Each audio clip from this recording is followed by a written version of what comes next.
Yo, what's good? It's your boy, Coach Carl. Mr. 57 is the new 27. And on today's video, what we're going to talk about is how to be good. In order to be good at something, you got to be willing to put in something. You can't expect to be good at boxing or good at running or good at powerlifting or good at any sport without putting in the work. So that's what we're going to talk about. We're going to talk about that today. So let's get that part right. Let me sit up and get this thing right here. Now, let me ask you a question. Number one, are you training? Because that's what it all boils down to. Because you can't get good at none of this stuff if you ain't training. I'm talking about, are you doing the right amount of exercise? Are you doing the right amount of running? Are you lifting? Are you, eating correctly? Because that's part of it. Y'all think it's all about how much muscle you have. What kind of food did you put in the belly? That's the part.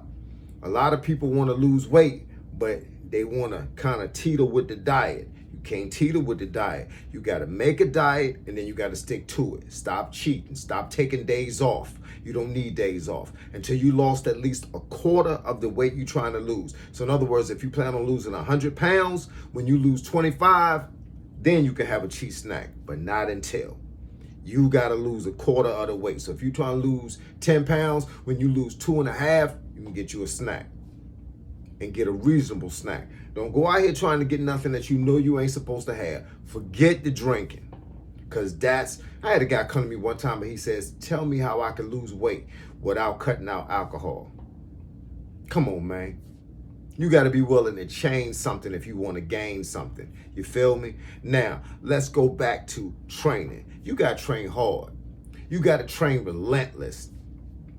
People ask me all the time, who am I racing when I'm out there running up and down the street? I'm racing me. Let me tell you something. I was at 8:14 per mile for 5 miles for a minute. Then I got it down to 8:13. People say that's only 1 second. Trust me, I'm going to get it lower. Then I got it down to 8:02. Then about 2 weeks later, I got it down to 7:59. 2 days ago, I got it to 7:58. So now you talking about 57 years old. Ain't ran. This is my first year really running long distance like that. And you talk about it like 20 years. So now I done got it's actually 5 miles at 7:58 per mile. Huh? Holler at your boy on the flip side. But look, this is what I'm doing. You got to train right, man. And if you train, you get what you train for. You can't go in the gym, man, and just kind of half stand there and half throw punches and all of a sudden you get in the ring. That ain't how you going to fight when you get in the ring. You got to train like you want to fight.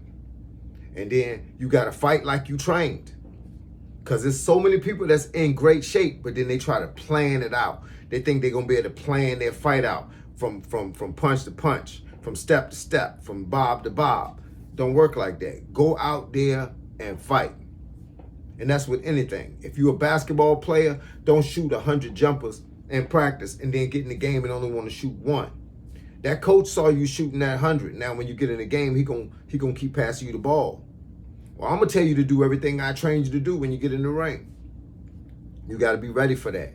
But diet is important. So make sure you get your diet right. And people say, get your diet right, get your diet right. What does that mean? Cut the sugar out. You don't need no sugar in your diet. You need to cut the sugar out. Eat some carbs, a fairly reasonable amount of carbs. Eat a lot of protein so you can keep building these muscles. Leave the sugar out. And then make sure that you're listening. And not just listening to me. Because y'all online, I'm the one talking to you. So you're listening to me. Listen to your coach. Listen to him. Listen to anybody that's saying anything positive. And anybody that's saying anything negative, stay away from them. You don't need that. I tell people all the time, stop telling me the negative stories. That's when I watch the news on TV, they always start off with all these negative stories. They talk about everything that's wrong with the world. Can you show me a story about some puppies being born? About a guy that just came from being homeless and now he's rich? About a guy that bought a new car, about a guy that bought a new house. Stop telling me about a guy that lost his car and lost his house. I don't want to hear all the negative stories, but they say negative stories sell. Well, sell them to somebody else because I ain't buying them. And like I said, let's get with some people that's positive. You want to get with positive people because they give you positive influences. Negative people give you negative influences. You know how it go. You can't talk to a guy about being rich that's not rich. You can't talk to a guy about being poor that's not poor. You can't talk to a guy that don't drink about drinking. You can't talk to a guy that drink about not drinking. You get the concept. So you want to hang around positive people so you can get positive things going through your system, right? And if you bring positive to the situation, you get positive out of the situation. Sometimes you're that positive guy that the next guy is calling to get some information from. So with that being said, this is what it takes to be good. You got to train, and you got to restrain from hanging around people that don't train. So if you're going to hang around some people that's got negative influences, then don't hang around nobody. You're going to run with a guy that cries every time you go running, then run by yourself. You feel what I'm saying? So let that be the lesson of the day. It takes hard work and dedication and relentless training and the proper diet. And stop listening to people telling you what you can't do. Hang around people that tell you what you can do. Once again, it's your boy, Coach Carl. Mr. 57 is the new 27. And I ain't get 57 years old being a clown. I got 57 years old because I learned how to put it down. Once again, it's your boy, Coach Carl. Mr. 57 is the new 27. And I'm going to catch y'all on the flip side because right about now, your boy is out. Holla.